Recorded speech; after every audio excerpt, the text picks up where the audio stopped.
this right now. Right now. If you ain't down with HataHataNation, you ain't down with my... That third failure in a row, did you think, I need to pack this in? Never. Why not? I don't ever give up. I'd have to be dead or completely incapacitated. Really liking what you do, whatever area that you get into, given that even if you're the best, there's always a chance of failure. So I think it's important that you really like whatever you're doing. If you don't like it, life is too short. If you like what you're doing, you think about it even when you're not working.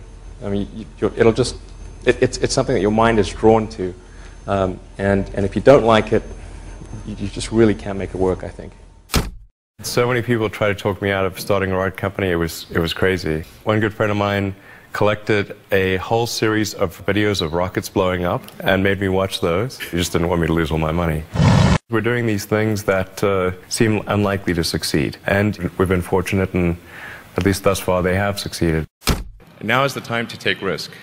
You don't have kids. As you get older, your obligations increase. So and once you have a family, you start taking risk not just for yourself, but for your family as well. It gets much harder to do things that might not work out.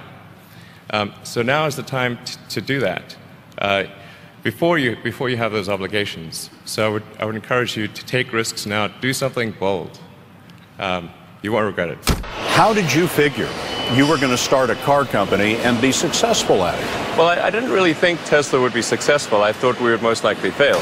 But I thought that we at least could address the false perception that people had that an electric car had to be ugly and slow and boring like a golf cart. But you say you didn't expect the company to be successful, then why try? If something's important enough, you should try, even if the probable outcome is failure.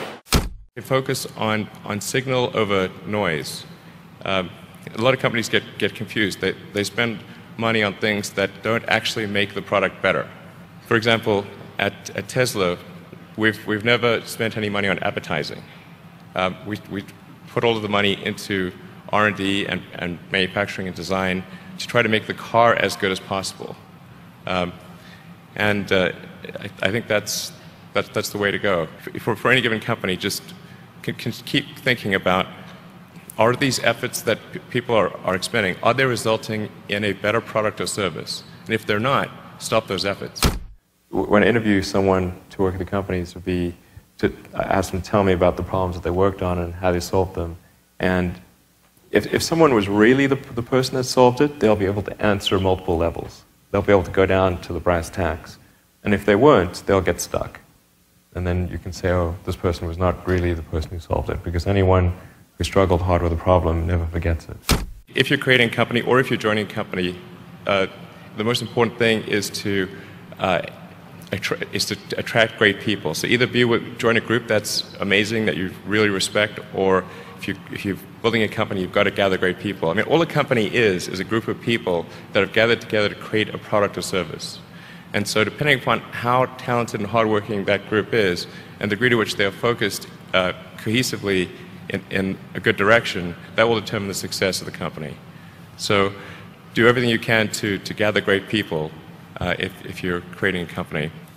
You've got to make sure that whatever you're doing is a great product or service. It has to be really great. And I go back to what I was saying earlier, where if you're a new company, I mean, unless it's like some new industry or new market that, if it's an untapped market, then you have more ability to, the standard is lower for your product or service. But if you're entering anything where there's an existing marketplace against large entrenched competitors, then your product or service needs to be much better than theirs. It can't be a little bit better, because then you put yourself in the shoes of the consumer, and they say, why would you buy it as a consumer? You're always going to buy the trusted brand unless there's a big difference. So a lot of times, entrepreneur will come up with something which is only slightly better. And it can't just be slightly better. It's got to be a lot better.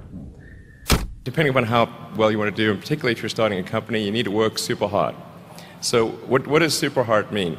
Well, when my brother and I were starting our first company, instead of getting an apartment, we just rented a small office and we slept on the couch.